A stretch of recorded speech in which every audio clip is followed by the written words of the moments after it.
99 days since the first blade went in the ground for this school. So again, really thankful for the whole team that came together to make this happen.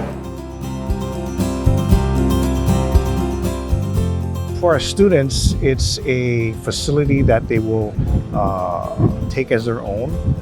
It's new, and there'll be a pride of ownership. Here in West Maui, the residents have a tremendous amount of pride being in Lahaina, and they do not want to leave this area, rightfully so. The space is going to be what we make it. Any space with the right attitude, the right people, we'll be able to make it a wonderful home for these students.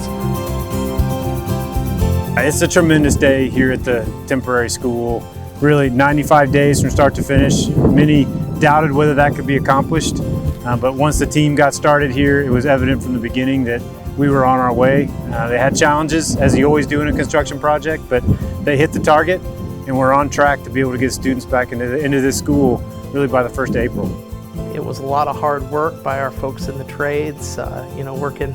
We had 50 people working on Thanksgiving, people worked over Christmas, New Year's, but everybody saw the common purpose, which is getting the kids back to school.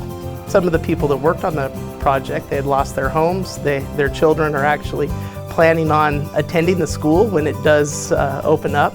So it was very personal, and all of our employees are from Maui, and this is their community, and so to be able to use our skills and our institutional knowledge to do something really good to help the community at this time has been just really cathartic for us. But having a new space is going to be great in the long term. Well, we're going to be ready. Of course, I'm looking forward to the work. So I guess that's just the theme of the year. Every week there's been a new situation, and the staff, the students, they've risen to each situation, and we're gonna keep going because that's what we do.